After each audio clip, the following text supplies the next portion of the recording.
Assalamualaikum warahmatullahi wabarakatuh dan selamat siang teman-teman. Ketemu lagi dengan Sukino Sugi. Sore ini kita akan memenuhi permintaan dari salah satu si pemirsa atau pengunjung channel kami, yaitu yang menanyakan bagaimana cara menyiapkan untuk si kolam atau air menjadi plankton.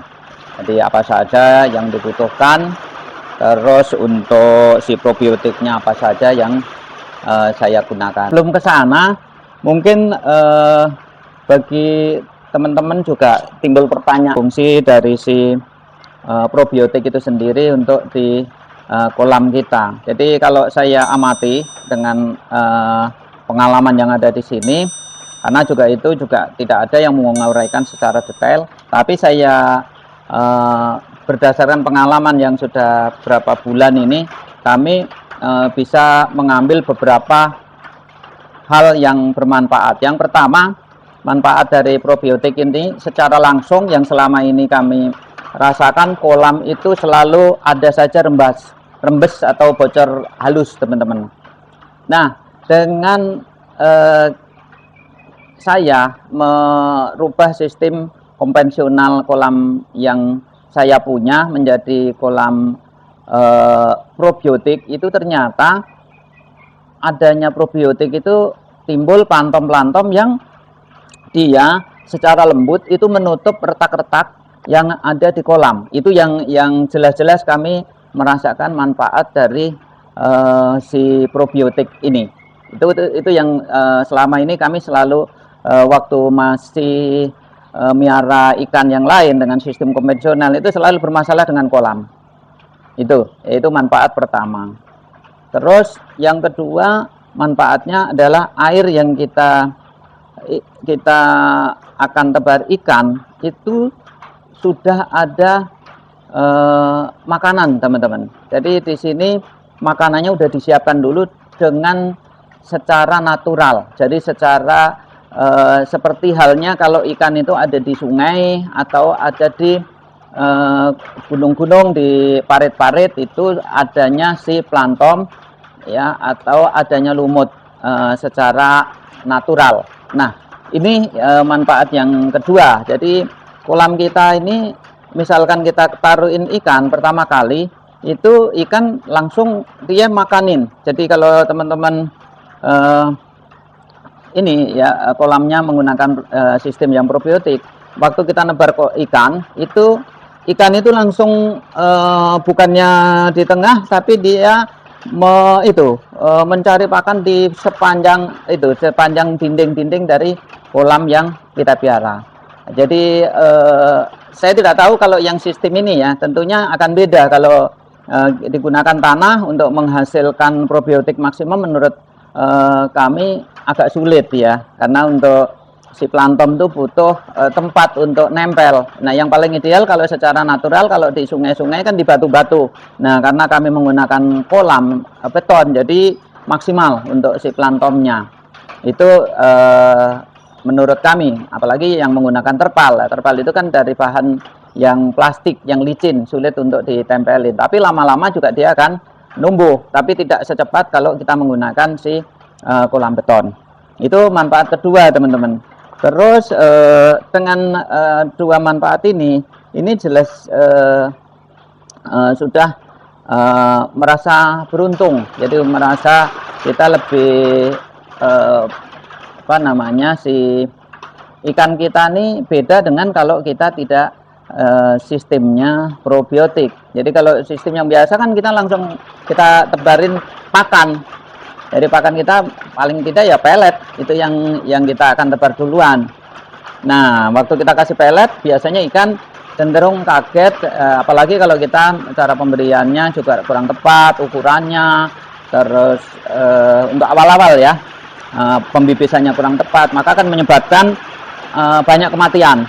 Nah, ini kelebihan-kelebihannya. Terus untuk yang berikutnya lagi, teman-teman, dengan adanya pakan, adanya si plankton ya, dari prebiotik, bakteri-bakteri yang kita tebar.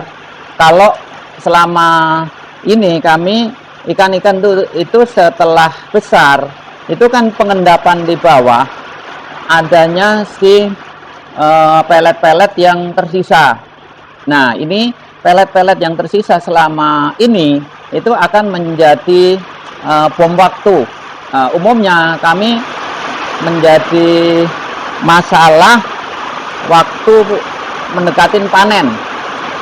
Saat mendekatin panen itu si endapan-endapan pelet ini banyak sekali dan menyebabkan kematian massal. Itu yang kami dapati selama ini. Nah, dengan sistem probiotik, si sisa-sisa pelet tadi sama si bakteri yang kita tebar itu akan diurai.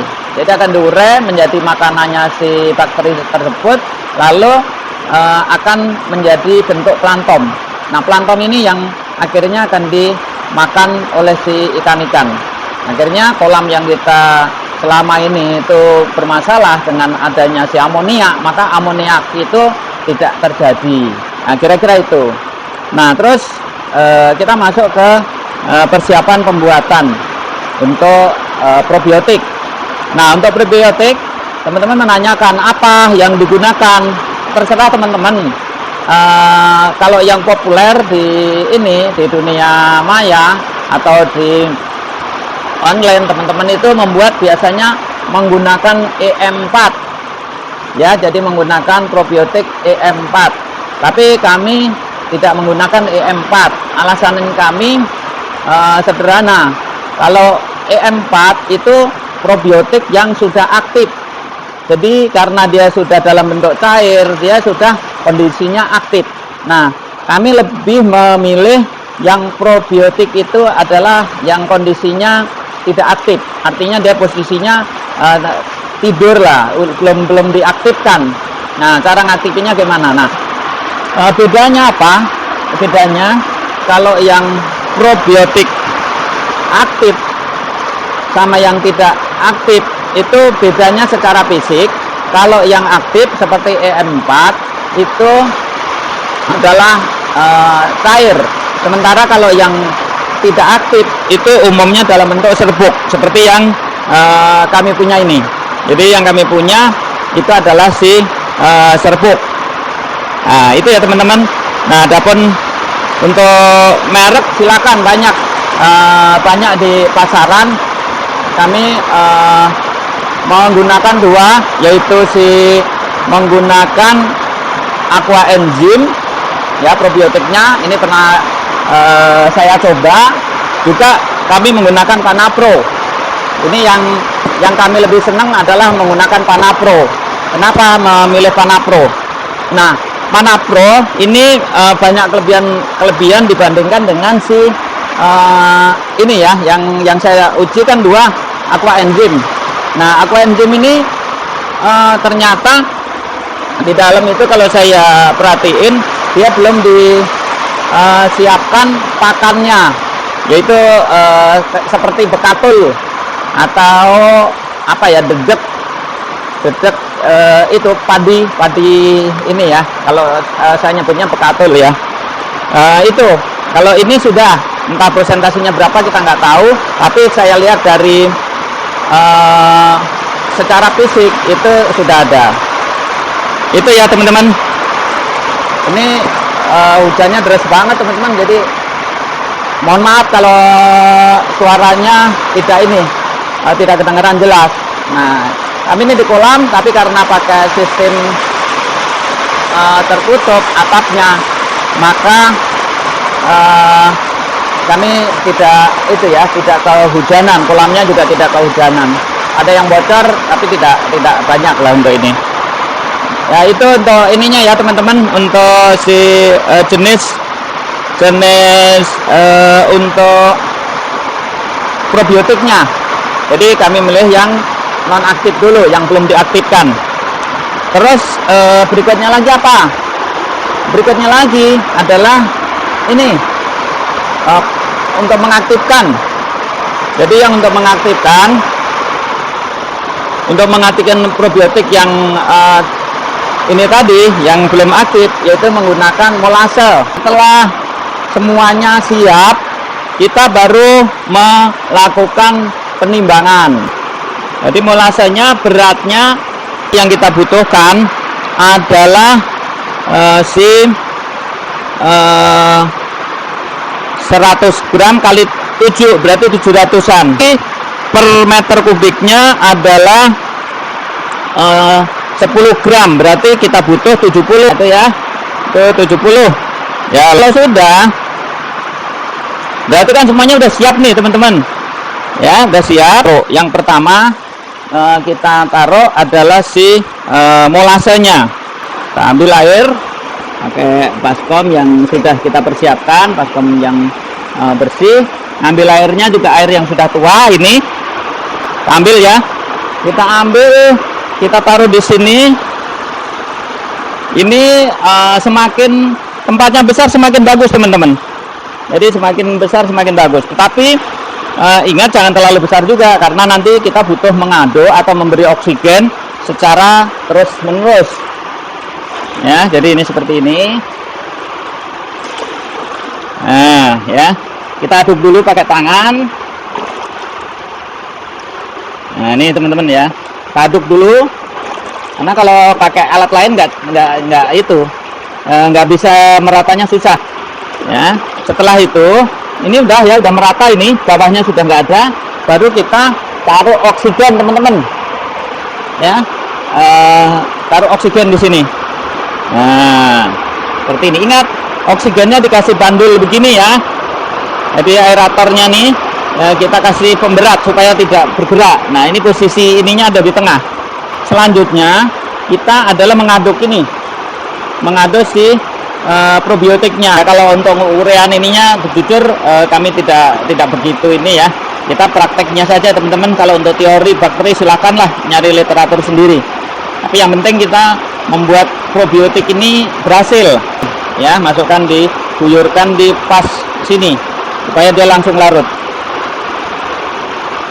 Nah, sudah ya.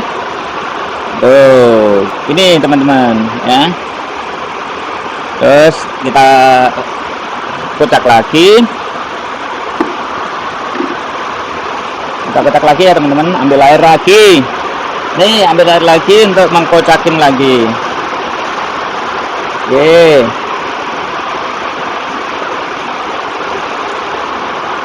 Nah, ya seperti itu teman-teman. Mudah ya. Nah, caranya mudah sekali. Nah, terus sampai kapan ini kita diamkan supaya si bakteri ini aktif? Minimal kita diamkan ini 7 jam. 7 jam semenjak tadi si bakteri dari ini ya, dari merek si Panapro tadi kita letakkan di sini. Nah, semenjak itulah kita, jadi kalau sekarang tadi ya sekitar jam 3 gitu ya, nanti ketemu lagi 3 berarti kan 7 jamnya 4, 5, 6, 7, 8, 9, 10. Nah, minimal 7 jam, tapi boleh lebih. Jadi boleh saja sampai 1 hari, boleh, itu tidak apa-apa. Lebih lama lebih bagus ya. Cuma perhatiin ini teman-teman ya. Jadi kalau ini kalau kita tidak ini, kita aduk-aduk ini, nanti dia nggak akan nyampur. Jadi kita harus kontrol beberapa 1 jam kita kontrol, kita aduk-aduk ini sampai nantinya larut semua. Jadi tidak ada lagi yang butiran-butiran si bekatul tadi ya. Jadi udah teraduk seperti ini. Nah, ini ya teman-teman ya, untuk cara membuat si larutan probiotik ya, dengan pengalaman yang sudah saya lakukan di sini. Seperti ini teman-teman, cara menyiapkan sampai membuat probiotik. Nah, setelah ini nanti kita tercapai 7 jam. Tapi terus kita kontrol ya, 1 jam, setengah jam kita kontrol. Teman-teman pembudidaya ikan nila, terima kasih. Sekian, wassalamualaikum warahmatullahi wabarakatuh.